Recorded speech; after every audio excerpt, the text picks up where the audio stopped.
Welcome to the OBR streaming network. This is Things I Think I Know About the Cleveland Browns. My name is Brad Ward, and I have a treat for you today. My fantastic friend, gentleman and scholar, our resident capologist, and just all-around ball knower, Jack Duffin. What is going on, Jack? How are you, brother? Things are good. Sorted out a ticket for the Browns being over in London. So that's all wrapped up. My boy Paul Brown sorted me out and said, hey, I've got some. That was before they even went on sale. So shout out to the British Browns backers that sorted out some tickets for some fans.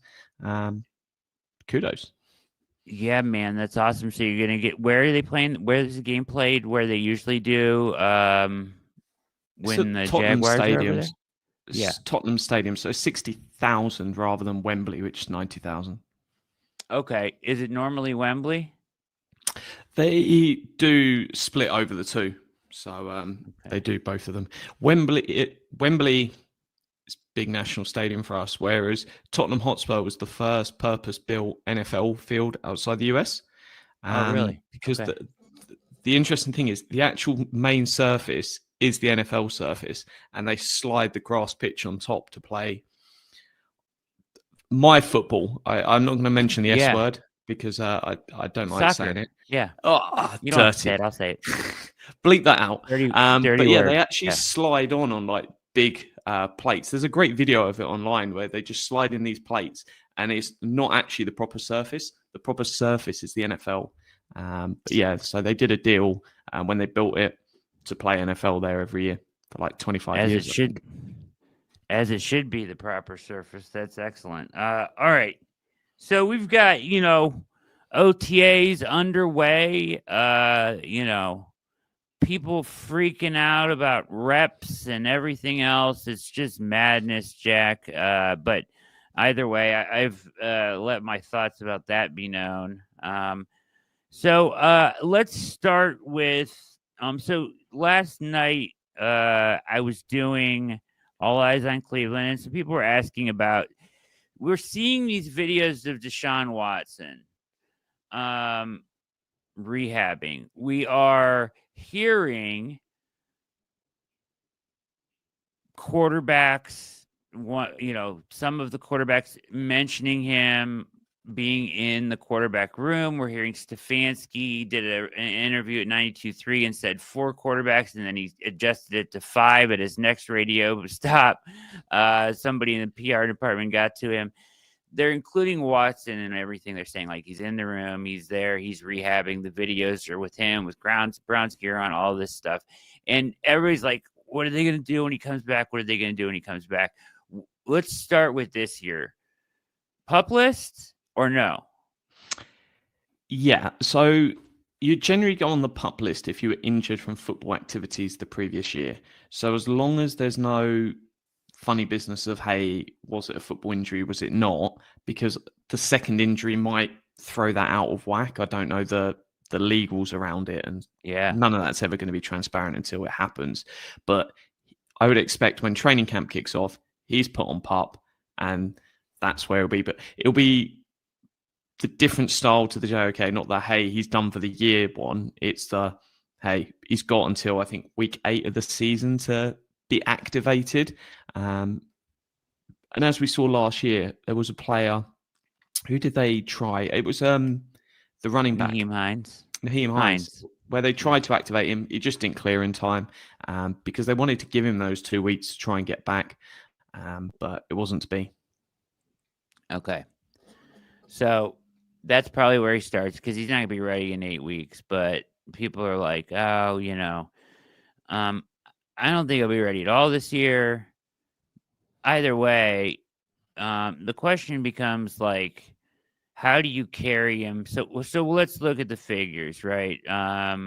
Before he was, so if you were going to cut him this offseason, this is kind of what it looks like, right? Now this doesn't include. Yeah, go ahead. So these are the correct numbers. I'm expecting there's going to be a restructure. So this is the truth as it is today. But it's highly likely that we get to a restructure and we push some more out. Yeah. And there's potentially some insurance money there, which you can actually get more details about if you go to the OBR.com and read Jack's article on the insurance money. You do have to be a subscriber, but go to the OBR.com, subscribe, and read that article. It's got a lot of details on how the insurance money could play out here for Watson, and how it could impact these figures. But this is what it would look like if they get him through this year, and first day of the league year next year, they cut him post June 1st, right? And everything. Yeah. So this would be based on them doing a restructure on the first of whatever the first day of the league year, and then probably cutting him on the second. Just allows him to go and join somewhere else. But the interesting fact is what they did in December, because they did a deal with him in September that effectively added a 3-day contract onto his. It'll be either 3 or 5 days. We don't know which one, but it's always one or the other. And effectively, it has him under contract for the 2027 season. But if he's on the team, either the 3rd or 5th day of the league year, whichever one it will be in there, I think it's in 2029, he has 200 million that fully guarantees. The reason why it's in 2029 and it's done that way is just to allow the team to cut him on the first 3 to 5 days of the 2027 season. And this isn't uncommon. Look, they've done it with, there's probably something similar in Jack Conklin's contract, because that's designed for a post-June 1st cut next season. But these things happen. Jadeveon Clowney's had it. Zadarius Smith's, I believe, had it. But any of these contracts, they set up to be a post-June 1st cut to split the salary cap hit.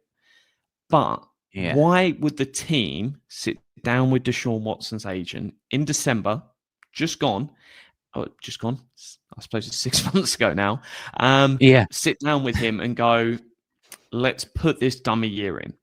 Because there was no need to add that if you're planning to cut him in March 2026. So who knows? They might be just trying to prepare for all outcomes, but everything based on actions and facts, he's going to be here for the 2026 season. Yeah, so this is the so I'll show this again. This is where we're at now. And then they did the restructure Jack is talking about, where they added the dummy year, which would allow them to do, if they carried him through the 2026 season and then cut him beginning of the league year 2027 post June 1st, it would split out like this, not including any insurance adjustments. But which is a much better outcome is financially. You see, the percentages there, the 15% as compared to, almost 30 if they were to cut him after this year. Now, the question becomes, you got to carry him on your roster, though, right? All the way through 2026. Yeah, and I'm super relaxed about this. I know some people get very heated up, fans, media. Honestly, I look at sort of who the 50th, 51st, 52nd, 53rd players genuinely are, the quality of the third quarterbacks around the league. Is he going to be a problem? No, because he's got 46 million on his head. And if he's causing problems, they can just void him and go, look, conduct detrimental to the team, you're out of here. So it's one that if he genuinely wants to have a career in 2027 season and beyond, it's going to be as a backup. He knows he's not going in as a starter, but say he wants to land with the Falcons as Michael Penix's backup, which could be the route he goes. What does he want to do? Prove that he can work in a quarterback room, prove that he can physically get back to where he was. And look, he's not as atrocious as some people want to paint. If you look at some of the key metrics, look at, big time throw percentage, turnover worthy play percentage, time to throw. Each of the last 3 years, his numbers are basically identical to Justin Fields, and he just got paid. So it's one that, as bad as people think he is perfectly qualified in terms of play to be a backup quarterback in the league. The question is, do you want the baggage that comes with that? And that's the question of teams might just go, look, yes, he's a perfectly fine backup, but backup quarterbacks aren't winning us anything. He comes with drama. I don't want to pay piece of that. So he wants to show he's the best teammate possible. And if he can help elevate young quarterbacks, that's a feather in his cap that he can hopefully take into his next job. Yeah, so like, guys like Stefanski and the QB saying like that the room feels really united and that Deshaun is adding some element of veteran experience to the room are all good things that he wants to portray if he wants a second chance somewhere else. So for him carrying them through the 2026 season, he really needs to be the good soldier if he wants another shot anyplace else, right? 100%. He needs to prove that he can do it. And look, he might go there and say it's Atlanta. You get 10 games into the season, Michael Penix goes out injured, and then he's got 7 games. Who knows? It might be 8 games by then. It's 2 years away. Yeah. But it's one that he can go out and look, if he plays well, someone might be like, look, do we want to give him a shot as a bridge? We know it's in his bag. It might go badly in 2027. He's done and we never see him again. But when you've got these backups getting paid like 8 million and 10 million sometimes, he's probably going to cost the vet min. Team might go, look, we'll give him a go and see what he can offer because he's got experience. There's no two bones about that. And generally, the feedback from the locker room and noises you've heard from media interviews, everything, people view him as a good teammate. They might not be happy what he's done in the past off the field, but there's very rarely players lashing out going, look, I don't want his baggage in the locker room, but no one's actually really said much bad about him of like he's a cancer in the locker room, anything like that. Yeah. Yeah, it's interesting, because the NFL, these guys get so many chances. Like if you can play quarterback or if you've even shown any like capacity to be a starting quarterback at some point in your career, it feels like you get a million chances, right? Even as a backup, and then that turns into an opportunity at some point. So who would be willing to take on the baggage? And the further we get away from it, the more it may be acceptable for a team to want to take that on, or at least let him like fight for a backup role in camp or whatever. But it probably starts with him just being the best teammate he can be, getting his money, and through 2026 season. That allows the Browns to extend the money out like we showed, the best possible outcome here, right? And then, adjust it accordingly for whatever insurance they can get for his time missed, right? So you think they carry him through that season for sure, right? And I'd say I'd probably put it at an 80% chance that he's here for that 2026 season. There's always realms of other things can happen. And the piece from the start of the month, which talks about insurance, is one that's saying, hey, who knows if it is slightly on the higher end of my prediction, it's never going to be the 44 million that some people are floating. It's on the higher end of the prediction. Yeah, it opens up options, but in all honesty, salary cap wise, you better just continue to push everything down the line. If you cut him after 2026, the only thing you're detrimentally hurting is the 2026 roster. Yeah. You might feel better off that, hey, he's gone, but you're going to suffer for it with a worse team in the 2026 season. And I can't get fired up about that. Some people care more about that than trying to see a successful Browns team in 2026. I'd rather see a good Browns team, and he's QB3. And who knows, if Shedeur Sanders and Dylan Gabriel both play well, you could be talking about, hey, he's just the third veteran in the room that's the guiding presence for that 2026 season, that when it's able to be with them on the sidelines going, hey, clear your mind of it, let's go back out there. Because it's sometimes useful for a player to do that as well as a coach and a head coach and everyone else. Great points. Yeah, that's really well said. Yeah, so I'm glad you feel relaxed about it. It just gives people anxiety, right? Like the thought of him being healthy and just being an option, most likely because we just saw, Stefanski in, because I'm a big Stefanski fan, but like, last year for however many weeks it was, we basically saw him lie right into the camera every week and say he gives us the best chance to win when we know he didn't, but they kept running him out there over and over again. And that, I think, gives people some PTSD about Watson. So, but you heard the owner. The owner struck. I mean, the owner has struck down. He's called it what it is. So, right. So, I get that. That is be the coach, be the veteran in the room, do your time, and then try to get another shot elsewhere. That makes sense.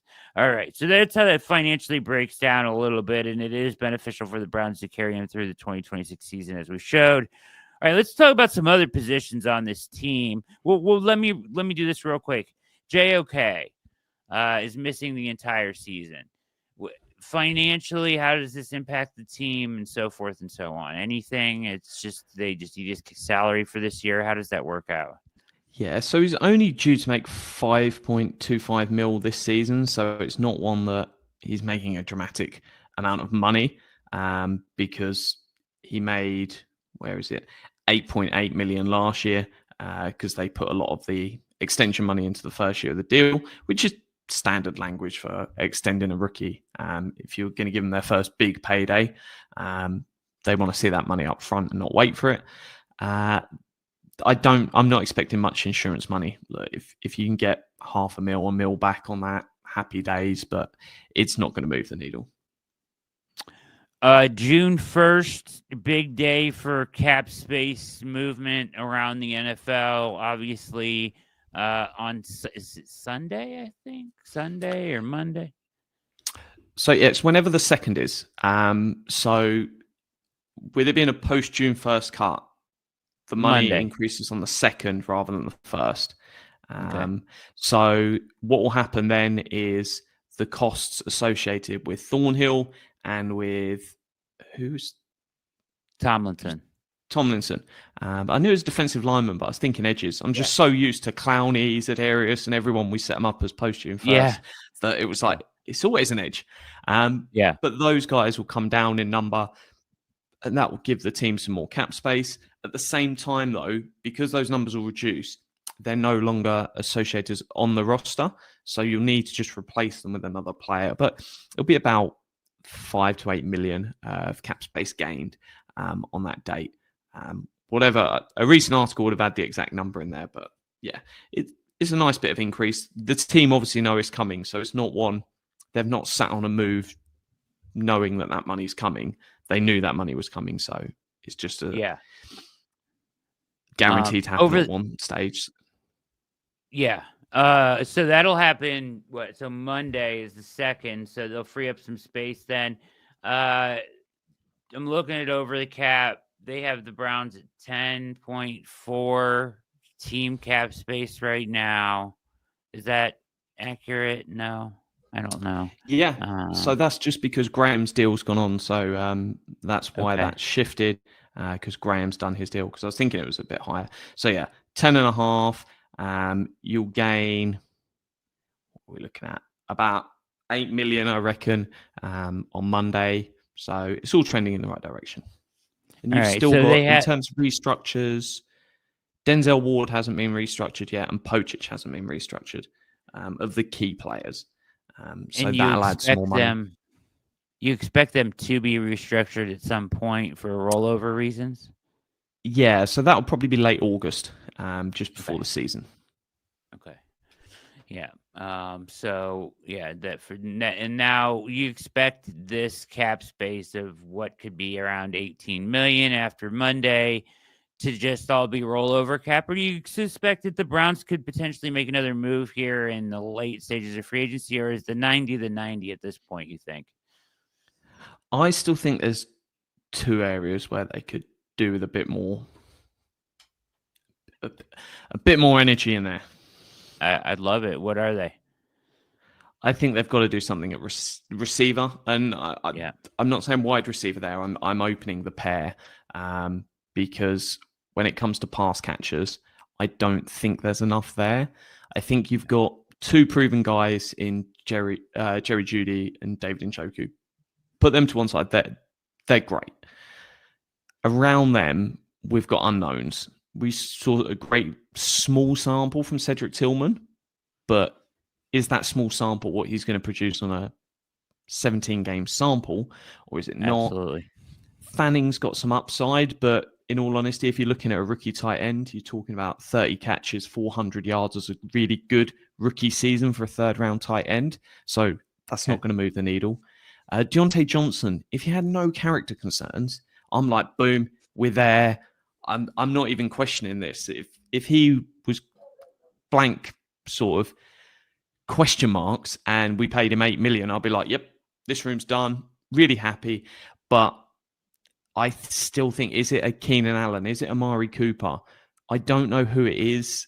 There's not much in the tight end market in free agency. They could go to an Akins, but that's more of a backup rather than a starter. There's got to be something else there because you need 4 good pass catchers out there on the majority of plays, and I don't think we're there yet. Interesting. So you think they could actually explore the free agent market for another guy potentially? I would love Keenan Allen personally. I think he'd be a really, really good addition just because he catches everything that's generally thrown his way. And that's one that when I'm looking at these rookie tight ends, if I want to judge Shedeur Sanders, if I want to judge Dylan Gabriel, whoever's out there, I need good receiving targets for them. I'm not as interested in trying to see, can Thrash turn it on? Can Fanning come on? Because while I'm interested in young development, the quarterback question is the most important one. So I wouldn't want to be there if we lose Jerry Jeudy and we're trying to judge is Shedeur Sanders any good, and it's like he has got nothing out there. Whereas if he's got Jerry Jeudy and he's got Keenan Allen or Amari Cooper, the talent's enough that I can identify is Shedeur Sanders it or not. Yeah, it's a terrific point. Like, they can't end up in a spot where an injury or whatever be so thin, the position which it feels like they are right now, kind of, that it becomes impossible to evaluate the quarterback fairly in such an important year to do that. So, yeah, that's an incredible point. Yeah, that it has to be your first priority. So, very interesting. I did a trade potential article. There's some teams out there like the Packers I kind of identified, and the even New England. Pete doesn't like the New England as much, but they have kind of a wealth of second to third round wide receivers that are still young. I would love, guys are going to get cut too.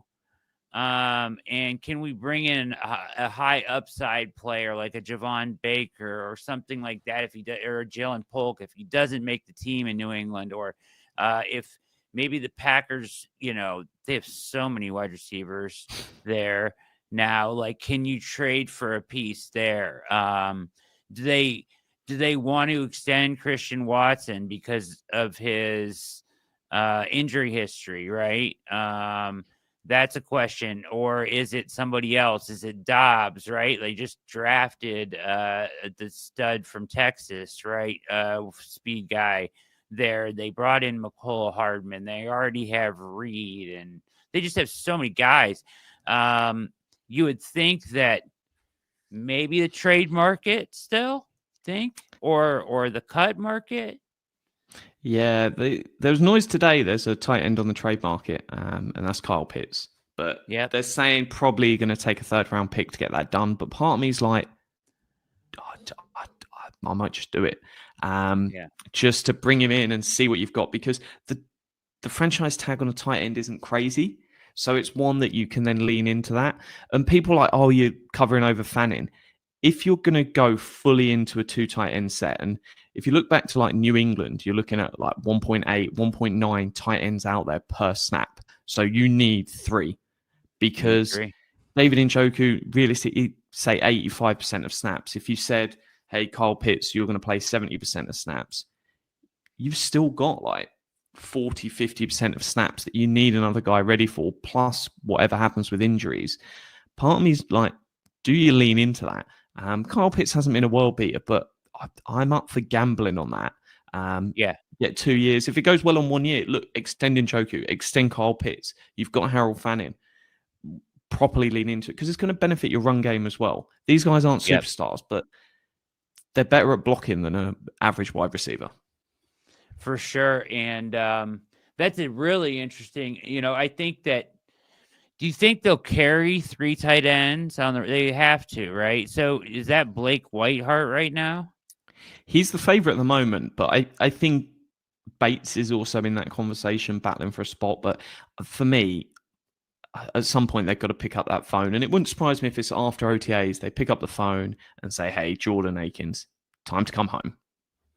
But you don't want to, the reason why you want to wait potentially until OTAs is if Whiteheart or Bates, someone does really, really well, you want to give them a shot because the minute you pick up that phone and sign Akins, game over. Yeah. Yeah, absolutely. Trey McKitty, even, I don't even know who that is. But I saw him making a bunch of catches at tight end in the one day at OTAs there. So not that means anything, but just another name to keep an eye on at that position. Yeah, so they need to add to the pass catchers. If we go through this room, you said it perfectly about Tillman. It's like we want to think he's there. We saw a small sample size, but the concussion it leaves that question mark still out there. Like, can he do it long term? I think he can, but it's not a proven yet. Jerry Jeudy looks fantastic. Go ahead. If we saw a 10-game sample size of Tillman doing that, I'm buzzing for this room because I'm like, if you're talking about Deontay Johnson being the upside, hey, who cares? If it doesn't work out, someone else can fill in for that gap. And that's the frustrating thing because the first year and a half of Tillman wasn't good. No. It was bad. It was like he had basically done nothing. He had lots of snaps, no real targets. On the targets he didn't do anything with them. So it's one that you can't just ignore that year and a half to go, hey, there was a 3 or 4 game sample size. Lean into that. If we'd have had 10 games of that, I'm not worrying at all. And I'm saying, hey, we'll roll with it. And you're fine with Deontay Johnson. And you could say, hey, Deontay Johnson, Fanning, those two can work out. Thrash. You've got 3 guys playing for effectively 1 snap each, and they'll rotate between them. So, yeah, Deontay Johnson becomes such a intriguing point here for the Browns. You know what I mean? Like, he's a shot. He's just a flyer, but if he works out, he solves a lot of problems in that room, at least initially. He could have a massive preseason. He could easily walk above Tillman in the depth chart. That would not shock me. Yeah, he's done it. He's done that before. And his fit here kind of is he slots into the very much the route runner separation guys like Jeudy and Cooper and the guys that the Browns have liked over the years. I wish they would not have, and you can talk about the financial application. I love Elijah Moore. I know I get like they shouldn't have gotten rid of Elijah Moore. The kid's 25 years old. He's they did the weird thing that they never use. What's it called? The free agent unrestricted free agent tender. Yeah, something like that. Yeah, and Buffalo basically matched it with some incentives, right? That's my understanding. Yeah, I think it's just one that he was good, but he wasn't enough. I was happy to bring him back because I'm then less worried. But if Deontay Johnson does what if we get the standard of Deontay Johnson through his career on average versus what we saw with Elijah Moore in Cleveland, he's another level of player. So it's one that, and also if you then went and if you'd have drafted Travis Hunter, we're not even having this discussion because we're like, hey, 3 great wide receivers, this is good. So it's that difficult one where you got Paul Evers, but I think we're hopefully in a better spot because, 2024 was a dumpster fire. But if we look at the 5 seasons before that, we've got a great player there. And even to be fair, just to say that, the first spelling, the Panthers, was actually good. He was good with the Yeah. Panthers, and then the Baltimore and Houston stuff was a disaster. I mean, it's never really been on the field. It has never really been the issue, right? It's just the malcontent stuff, right? Yeah, going through 3 teams in 1 year is kind of a red flag. But And yeah, he knows this is last stop. If he doesn't work out in Cleveland, he's out the league. So I don't think there's going to be that issue unless he's just like, I'm done with the NFL, which, hey, cool. all right. So let's talk about a couple positions where there looks like to be some depth, and how financials could impact those positions. So if we look at the edge room, Jack, right? You've got Garrett, you've got McGuire, you've got Alex Wright, you've got Joe Tryon, Shoyinka, you've got Ogbo. So that's what, 1, 2, 3, 4, 5. You've got Julian Aquara. You've got Aiden Huntington, who is a Pete Loves as a UDFA. Cameron Thomas, and Ellerson Smith. At one point, it felt like Okoronkwo was gone, or he at least where they were looking to trade him. Is he going to make this roster, you think? So I think we've got 3 guys locked in Garrett, Joe Tryon, and Isaiah McGuire. So put those guys in a lock. And then I think we've got a 3-way battle here between Alex Wright, who's due to make 3.4 million, Okoronkwo, who's due to make 6 million, and then a whole heap of free agents. This is the other spot where I can see them adding someone, because if I can get Zadarius Smith for 8 mil, I'm taking Zadarius Smith over either of them two, because it's just 1-year deals. People looking at Alex Wright and talking about young upside and stuff. He's had 3 years in the league, and people love using the dodgy stats of like his last 2 games or last 3 games of the season before and mixing in saying, oh, in his last 6 games, he's got this stats. All of those stats came from 2 seasons ago. They weren't last season. He was awful last season. He showed literally nothing and then he got injured. So it's one that I'm not excited about Alex Wright. I don't look at him as a young upside player. I look at him as a guy that's just not delivered. Similar to like a Jordan Elliott, that he came. There was a lot of promise coming in. Some great pass rush metrics from college. Didn't translate. So I'm looking at those guys and going, hey, 3.4 million for Alex Wright, 6 million for Okoronkwo, or I can go and get Zadarius Smith maybe for 8. Give me Zadarius Smith, because then you've got Tryon and McGuire in a rotation with 4 monstrous edges. And neither of those guys, Alex Wright's not going to be your 5th edge, because 5th edge is a game day inactive, a 5th edge on 3.4 million. And interestingly, when they did Jerome Ford's deal, which if we go back a couple of years ago, they did Jordan Elliott and Harrison Bryant right at the same time, where they were due to earn this same proven performance escalator, and they did incentives and guarantees. Those were done really close. They did Jerome Ford. They have not done anything with Martin Emerson, but I think he's worth the money. They did nothing with Alex Wright. So that for me speaks volumes that they're not ready to commit Alex Wright to the roster. He's still got all non-guaranteed salary. I'm leaning towards add someone else to this room, but it's a 3-way battle. One of those 2 guys might prove something in OTAs, but by the end of OTAs, Okoronkwo could be gone and they could be picking up the phone to Zadarius. Or there's about 4 or 5 free agents of note out there still. He's not the only one. Yeah, there's some guys out there.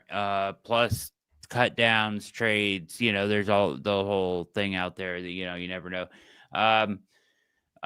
Alex Wright, did he get an escalator? Is that what you're saying? So he did get it, but they didn't restructure him. So you're saying that potentially leans you into thinking that they haven't made a decision on him long term yet. Yeah, they're leaving the door open to cut him. So whereas he's got no guarantees, they can walk away tomorrow if they decide, hey, we want to go in a different direction. The most sensible thing is you keep him right there until maybe after the 2 preseason games, you look to trade him to another team for another guy that they're going to get rid of, like they did with that Mac Wilson. They weren't Yeah. going to keep Mac Wilson, so they said to another team, "Hey, if we send you Mac Wilson, you send us someone." Um, it's worth having those conversations because someone might not want him exposed to waivers. They can know they can get him. So I could see that happening. And then that leaves a separate battle for what is the edge five, because I don't think any of them are in that discussion. And look, Okay. if Alex Wright hadn't got the escalator, and you get the escalator because he played 35% of snaps, either as an average across the first 3 seasons or in 2 of the 3 years. Okay. If that hadn't happened, I would not be questioning this. I'd be going, hey, 1.4 million, here's your edge five. That's phenomenal. But I'm not paying 3.4 million for it. So you've got an open battle between three guys, I'd say here. You've got Huntington, sorry, that came in. I'd love to have Hutchinson as an edge, but Yeah. Yeah. Right. he's another team. You've got Thomas, who was on the roster last year, and you've got Okwara. I think all three of those guys can happily fill that role as a game day inactive that can step up if needed. But they're the three that I've got my eye on battling for that spot. Yeah. It's very interesting, and Okoronkwo, it's shows no guaranteed money. You said almost 6 million, right? Like that seems like he needs to really earn a spot in camp, or he could be on that cut bubble as well, right? Yeah, and people look at like the draft capital in Alex Wright being a third round pick. He was taken pick 78. Cameron Thomas was taken pick 87 in the same draft. He was drafted by the Cardinals, got released, picked him up on waivers. So it's one that there's no reason to look at those two players distinctively different. Obviously, yeah, Wright's shown a little bit more, but in terms of pressure rate, Cameron Thomas has been significantly better than what we've seen from Alex Wright. If you look at him, he's hitting about a 10% pressure rate, 38 pressures, 387 pass rushing snaps for Cameron Thomas. If we compare that to Alex Wright, just pulling up his whole career here, we've got 36 pressures, so less pressures. He's had 603 pass rushing snaps. Yeah. So he's had significantly more and done less with it. Yeah. I just don't get the hype, I'm afraid. Yeah. So yeah, because you have differing opinion than a lot of people on Wright. A lot of people are excited about him. I think what does excite some people, Jack, is that his ability to kick inside and create some pressure from the interior. I wonder what his splits look like as far as pressure rate goes from playing on the interior and playing on the edge, if there's a big difference there. Yeah, it could be a factor. I've not seen enough personally. Not your guy. And Okay. yeah, to be fair, the 2023 season weren't bad. 21 pressures, 231 snaps. You're like, hey, I thought, is he turning a corner? Let's hope that he takes that leap in 2024, because anything north of 10% is good, and he's just under that in 2023. And then 3 pressures and 61 pass rushing snaps. It was one of the worst in the entire league last year in edge defenders. That's not good. No, that's very interesting. All right, good stuff, Jack. You're watching Things I Think I Know About the Cleveland Browns on the OBR streaming network. They're fantastic. Jack Duffin is with me. All right, let's talk about defensive tackle room, another area here, maybe even more crowded, because now you're talking Mason Graham, Malik Collins, Mike Hall, Shelby Harris, Jawan Briggs, and then you can even throw, right in there maybe as a contributor. You've got Huntington, who can do both as well. So where are you at with this room? Obviously, the two young studs, Hall and Graham, are kind of the future of that room. Malik Collins, I don't know. That feels like a better fit than Tomlinson with his pressure rate and stuff like that, getting up the field. Are any of Shelby Harris, or any of these guys, Jawan Briggs flashed at the end of last year. He's a young player. But that's 5. Probably keep 5, right? Is that so? Are any of these guys on the bubble for you? Yeah, so pre-Schwartz, what they used to do is keep 9 8 would be a game day inactive, and then it's just 1 was inactive. Since Schwartz came along, they keep 5 of each, 4 active, 1's inactive on each room. Okay. So that's basically been, there's obviously the odd game where it goes a bit awry, but that's the standard for what we've seen with Jim Schwartz here. For me, it's locked in. I've got Hall, I've got Graham, I've got Collins, I've got Shelby Harris. There's my 4 starters. They'll probably all play something in the region of 40 to 55%. Generally, you're getting around 1.8 defensive tackles per snap, because they'll throw some extra edges in there and bring guys off if they know they're going to throw it. There's no point having a fat guy in there. You want 4 pass rushers. So that's one that you're looking around 1.8% across 4 guys, which that doesn't open up much. What are you looking at? It's 45% average. If all 4 guys play 45% each, yes, someone's going to be dubbed a starter, but it doesn't matter. People get far too excited over who's the starter, who's the not. In certain positions, O-line, quarterback, it matters. When you're talking about defensive tackles, it really doesn't. No. 40 to 50% for the lot. Go for it, work it out. So that's where I think they're going to be. Briggs, I expect to be the game day inactive. Hall's trending all in the right direction, and I really hope he's active, but he was injured at the end of last season. So it could be one where they go, look, you're not quite there yet. Do 4 weeks on the pup list. We'll then bring you back. Sam Kamara has shown that he's perfectly fine as a contributor. So he's either, for me, going to be on the practice squad, or he might be one of those short-term 4-week guys. But he's been much better than people think. Yeah. He's filled in at times. Certainly a guy that's just always there on the roster when they have to call on him. All right. So that's interesting. So do you think that's pretty much set? Which makes sense, right? Like, I didn't know if like Shelby Harris was a cut candidate or anything, but probably not, right? With all the young guys in the room and his veteran presence, right? Yeah, I think he got a payment at some point this season where they've paid him like $1 million already. Let me see if I can pull up his contract. A bonus or something. Yeah. So a lot of these veterans, like on the 3rd or 5th day of the league year, they'll have a incentive that says, hey, if they're on the roster this day, you pay them. I've not got it there. I'll try look some other places, but I'm sure he'll have something in his contract that gives him some protection. Yeah. So, and that the fact that they're past that point likely means he's sticking, right? So, it looks like he had $2 million option bonus in 2025. Yeah, I'm just trying to find if I've got a date when they pick that up. But the really interesting thing with him is he had always played like 40% with the Browns in that first year. And it was like, oh, is he going to do more? He actually then increased his snap percentage last year. So his pressure rate went down slightly, but it really, really good. He stepped up, and there was very little difference between sort of him and Tomlinson through large stretches of the season, especially if you take out that, like, I think it was the snow game where Tomlinson had basically half his pressures for the whole season in one game.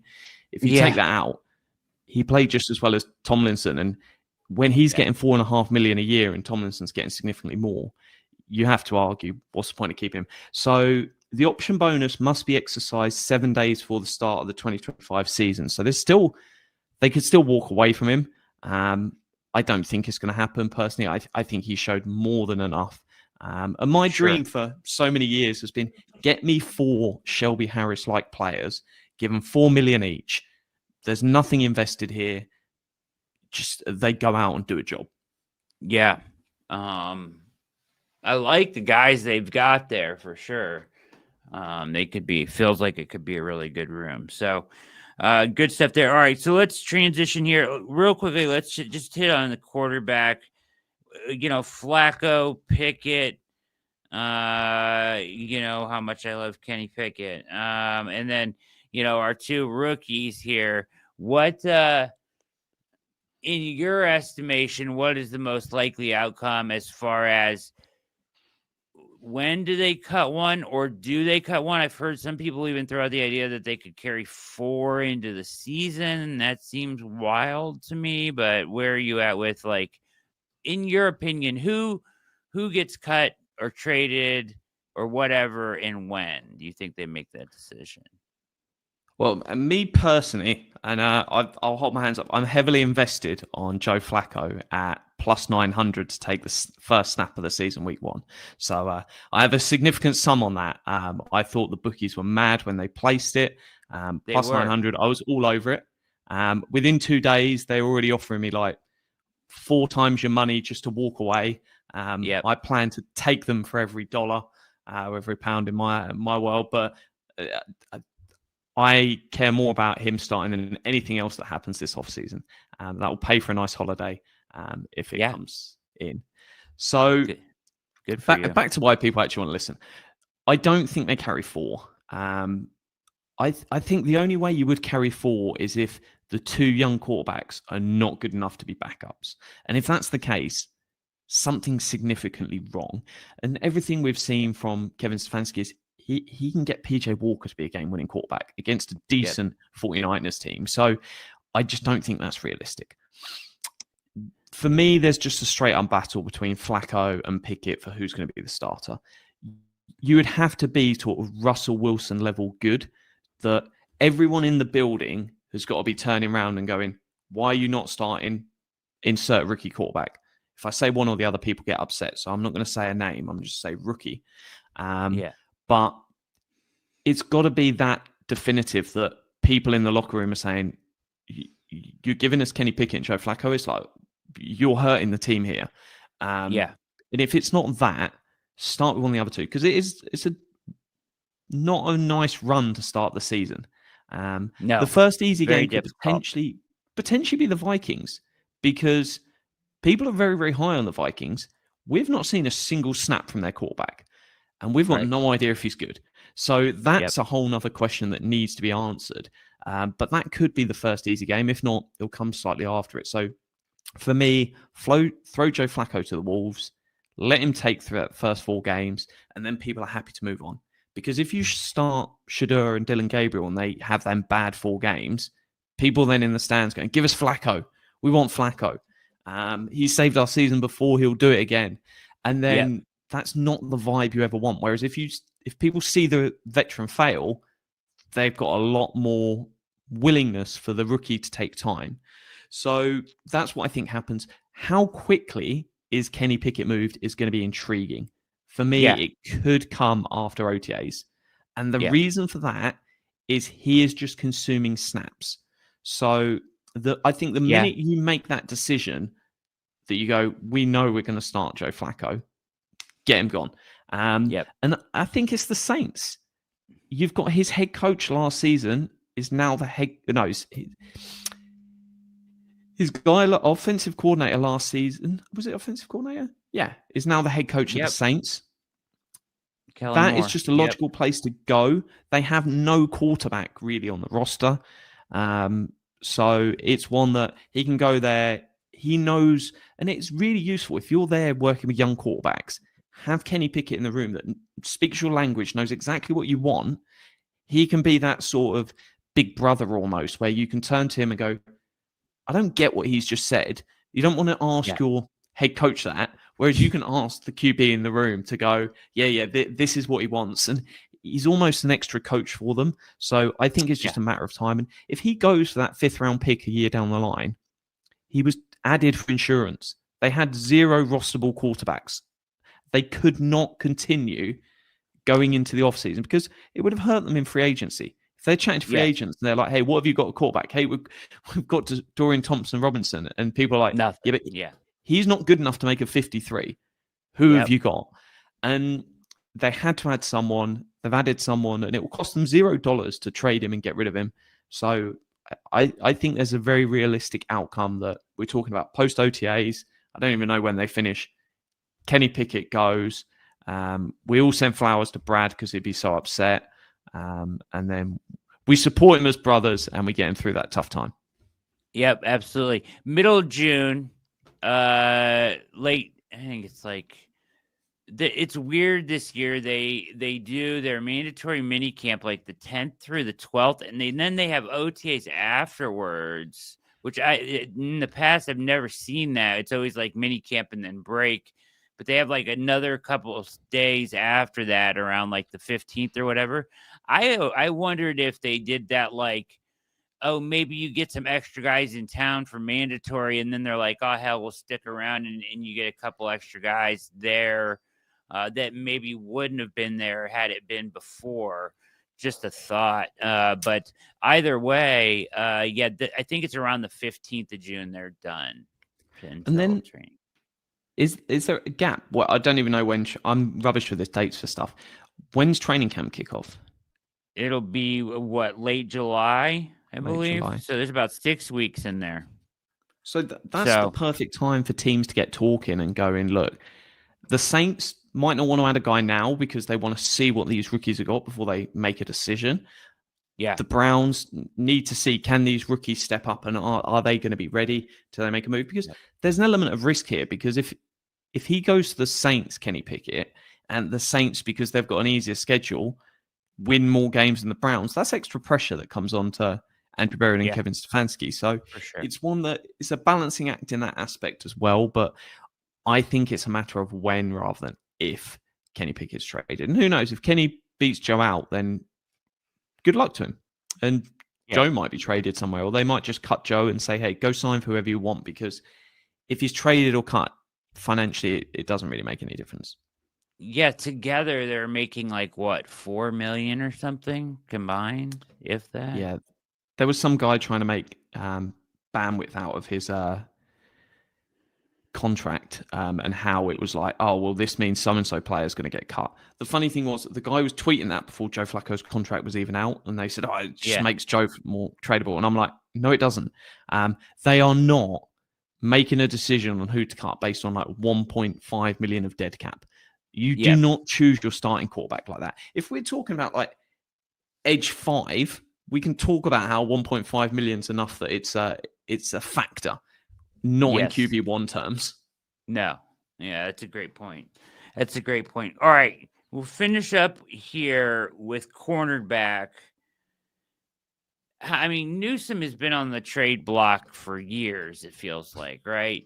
But he's finally on his 5th-year option, and he's making $13 million, which is a lot of money to pay a third corner.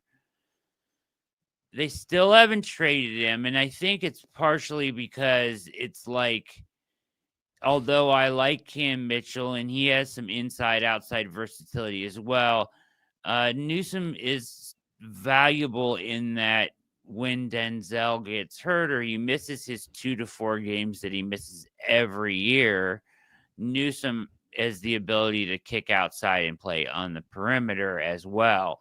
And that kind of, flexibility to play in or out is not every player, right?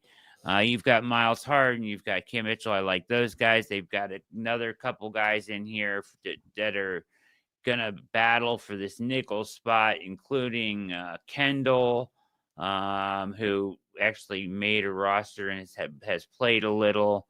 They have Needham in here as well.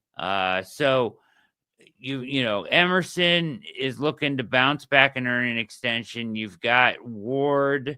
How many years does Ward have left on his deal? Do you know? He's got a few. Okay. Where is he? I think this is the last year of guarantees, but in terms of the total contract, he's through until 2027. So there's 2 more team option years after this. All right. And is he making enough that if he plays like he did last year, where he was like an elite corner, that is he going to ask for a raise, do you think, before the time his contract is up? I don't think he'll be asking for a raise. So he's due 14 million this year and then basically 20 million each of the next 2 years. And it's one that if everything goes well this year, he might ask for an extension and they'll say, look, Myles Garrett and quarterbacks, we're willing to make that level of commitment, 2 years remaining on your deal. Everyone else, Yeah. we're going to do it at 1 year remaining. That's why we'll Yep. probably see Njoku extended this year. I believe that could happen June, July time. I dropped an article on that. Yep. So that's one where it's the right time. 1 year left, agree the deal, because then you'll never get into franchise tag discussions. They're just messy in terms of the salary cap because the full number Yes. hits in the current year, it doesn't spread. So it's one that it'd be interesting to see if they do extend Ward, and I could easily see that where he plays well this year, plays well the following year, and they go, look, we'll put another 3 years on the back. We'll guarantee 2027, 2028, and then 9 and 30. Look, you might be had it with age by that point. You don't know. We'll just play it a year at a time. So that's probably where they're heading. They need a running mate, and you genuinely need 3 good corners. Especially when you're playing man. If you're playing zone, you can get away with it a bit more, but they want to play man. Yeah. For me, I am no believer in Cam Mitchell. I'm done with that experiment. Personally, I've seen enough and it wasn't good enough. So happy to move on there. You've got Denzel Warden.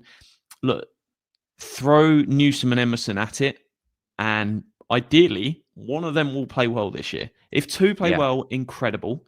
And the team can make a decision. If neither of them play well, we need to go and invest in free agency. It's going to be the outcome because you need more guys there. Personally, I would love to have traded him, and I think there's some good options in free agency to go replace him. Mike Hilton would have been a guy I'd look to, give him 4 or 5 mil, bring him in as the slot, job done. But no one seems to be breaking down the tool to trade for him. And look, if someone does come in, amazing. Get that deal done. And then hopefully Emerson plays well. You extend him and you just find another slot. Yeah, that's the ideal scenario, right? Now, what does an extension for Emerson look like? Who's probably, I mean, he's not going to it's so weird with like everybody that gets an extension. If you're anywhere close to the top of the market, you're going to get the next biggest contract. But I don't think unless he completely returns to 2023 form, where he legitimately had top 5 statistics in the league as a corner, then I can't imagine him garnering a Stingley type deal, which is 30 million APY, the biggest contract ever for a cornerback just a couple weeks ago, right? Or whenever it was. Like 89 of 90 million guaranteed. I mean, it's a massive contract for Stingley, resetting the market again. So where would you predict Emerson? Say he plays good enough to earn an extension, but not good enough to get the next biggest contract. Where do you land? How does that financially work out? Yeah, if he plays lights out this year, you're talking sort of maybe 25 mil, like lights out. And that's one that I don't even see him playing that well that we can have that discussion. I think he's probably more landing around 15 mil, where he goes out, plays well, and you go, look, we want to keep you. You're not Denzel Ward good. You're cornerback. You're not even going to be really. No team's probably going to go and pay you as a cornerback 1. Let's put you around that top discussion of the cornerback 2s. 15 mil, does that work? Let's get it done. Because he's probably not earned loads in his career. And if a team makes that offer to you, December, as you wrote in an article recently, is the time that's when you try and guys you really want to keep. They've happened with Delpit, it happened with Jack Conklin. If you really want to keep him, get the deal done then. And timing. So I could see 15 mil, but it's very much going to be dictated on how he plays. If he doesn't play well enough, you move on. The same way, maybe Greg Newsom plays really, really well. Who knows? Maybe someone's injured and he gets to run at boundary corner. They could easily have the discussion where they go, look, we're going to pay you 15 mil. You're going to be the boundary corner for the next 3 years, and we're finding someone else in the slot. You might drop into the slot if we need you to as kind of cover, but that is still within the range of outcomes. It's really going to be down to just how they play, and does injury give someone an opportunity to go and produce? Yeah, it's a great point. Because he certainly will play some on the outside. So That's something to watch there. I think monitor how Emerson comes along this year. Can he get back to the way he played in 23? I think he can. I think the NFL got kind of a book on him. They attacked him with some smaller, shiftier receivers when they could get those matchups. They, tried used some different routes against him. And as Schwartz said, he was not as good at the catch point as he was in 23. He was still there a lot in coverage, but just didn't contest as well. At the catch point, he's long, physical receiver where he's best when he can get up on you, get his hands on you, and play physical. I love Emerson, huge fan, hoping for a bounce back year big time because thought he was a huge part of this defense when they're playing well. So that's my hope. Can I throw one more interesting position room out there? Yeah. So offensive line is one that is fascinating because the prediction coming into this offseason is they'll keep 9. So 4 tackles, 3 guards, 2 centers. They've got 4 guards, but I'm intrigued to see how do they view Jenkins? Is it one where he's effectively 4th tackle / 3rd guard and very much like, hey, there's an injury, you're in? Could easily be how he's viewed and why he might have decided to come to Cleveland, because he could be in that debate for a left tackle role if someone goes down. So that's one that I'm intrigued there, because if you had to guess, they're keeping, I'll just run through the names so everyone's got them. So Ron Jones, Lucas, Conklin as 3 tackles, 4 guards, Batonio, Teller, Zinter, Jenkins, center, Pocic, and Whitepler. So if that's the guys they're keeping, they're one short of tackle, but do they view Jenkins as someone that can slide out if needed? Because if not, you can go get a Jermaine Ifedi, you can go get a Chris Hubbard. There's guys out there that can come in and do a job. Again, might be people they turn to, but I look at these depth names at tackle. None of them get excited that I think they could get a roster spot. Ivy, Pearl, Thompson, Mabaketa, the international player they've got classed. Yeah. God knows what it's called. Roy. He's called Roy. That's his first name. Good old Roy. None of them are like guys where I'm like, could they step up and take a role? So it's certainly a way it could trend that's the 9. And it's a 3 tackles, 4 guards, and 2 centers. So keep an eye on that. Yeah, that's interesting. Yeah, I think that does make sense. So you're saying basically he would be your 4th tackle behind Cornelius, right? Yeah. Or and your 3rd guard, and then, or would he be your 3rd? Would he just be the first one in no matter where the position is? That's kind of the question, right? No, I'd definitely turn to Lucas before him at tackle. First, okay. Because for me, Lucas is my guy. There's tweets going back to about 2020 going, he is like one of the best swing tackles in the entire NFL. You should sign him. And we finally got him. So, look, if he's your starting left tackle week 1 and he beats out Dwan Jones, I'm all for it. He is genuinely so much better than people realize. At safety, they brought in 2 guys. So you have Ronnie Hickman, you have Delpit, obviously, who's your stud, more of a box safety. Now the Browns kind of last year they did a lot more combo safety stuff. So, but Thornhill gone. It's Hickman.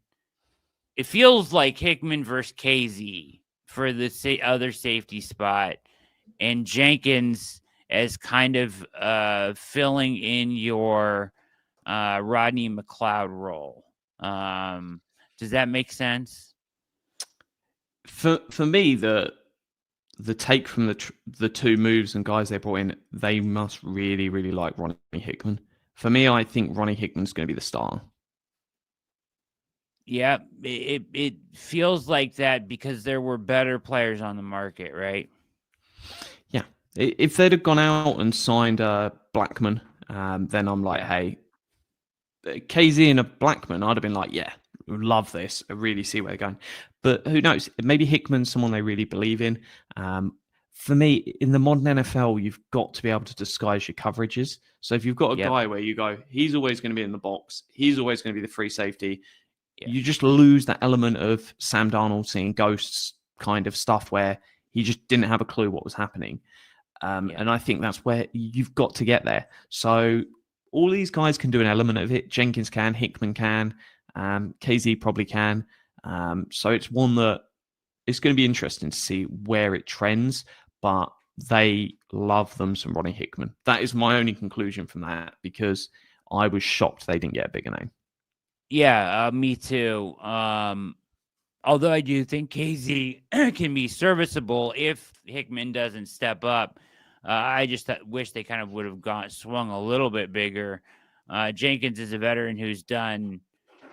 I mean, early in his career, he played most of his snaps as a free, and then a combo guy for a lot of the middle of his career, and then later in his career here, he's been more of a box. So he can do all three. So he's kind of a nice piece to have there. How many will they? They'll just carry the 4 in that room, right? You would traditionally go for five, Okay. based on what we've seen sort of in the Schwartz era with 6 corners, 5 safeties. But I could, if they go with 3 quarterbacks, it's where you find that extra person. Yeah. Last year they started with 2 tight ends and then went up to 3. So who knows? Maybe the young guy, is it McMillan? I think that's his name. It could be For someone else. I'm getting confusing. where? The young safety, the Oh, UDFA. yeah, Donovan.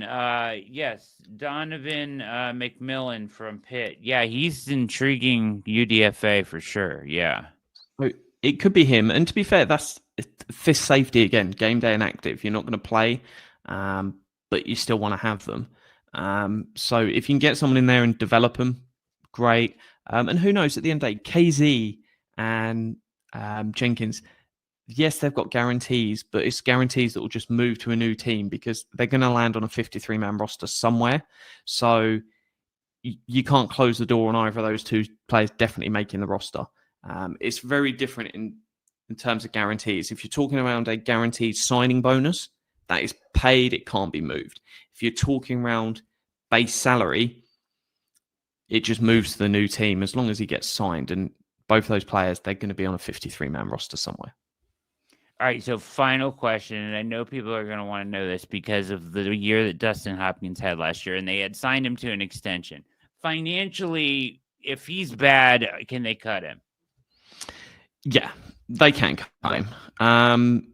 They front loaded some of the deals, so he's due 2.8 million this year. I expect him to get the Cade York treatment that he got 2 years ago. So I think he'll get the full preseason. And then after that final preseason game, if it's not turned the corner, cut him, pick up someone else. Because See who's out there. there's no point rushing to it because the market is not good. If you go out and you added someone now, they're not good because no team in the league wants to sign them. Whereas if you wait until the end of the preseason, teams that have had 2 kickers battling for it pick up their, like Nick Folk's been good. Dustin Hopkins was good in that first season. So you can get guys off the scrap heap that are good enough. Who knows? Maybe it's Justin Tucker. I know people don't want to discuss it, but don't rule it out. Oh my gosh, that would be such a bad look. Such a bad look. Please. Hey, if he scores a Super Bowl winning field goal, I don't think people will care. I know we should as a human race, but it's just is what it is. No one moans about how horrendous it is when Tyreek Hill catches the ball. The facts of it, if you perform well, people are willing to, the media will turn a blind eye. If someone sucks, they will double down. Because the same way if Deshaun Watson would have come in and won the Browns a Super Bowl, a lot of the baggage, the media aren't even talking about the stuff now. They're moved on. whereas Yeah. he's the evil man that also was rubbish at football. Yeah.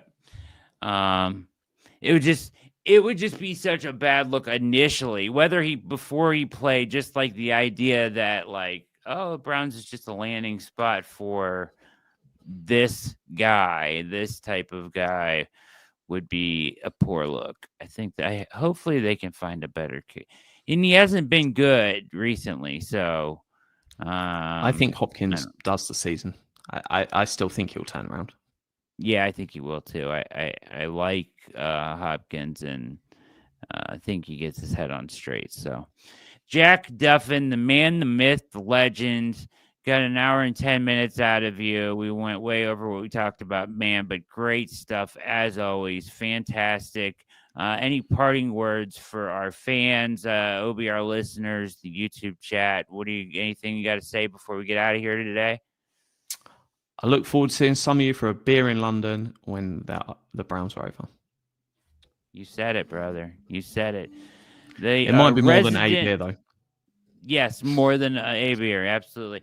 Resident capologist and all around great person and tremendous follow, and the best in the business when it comes to breaking down finances for the NFL and the Cleveland Browns. Jack Duffin joining us here today on Things I Think I Know. Appreciate you tuning in. Get to the OBR, become a subscriber just so you can read Jack's stuff.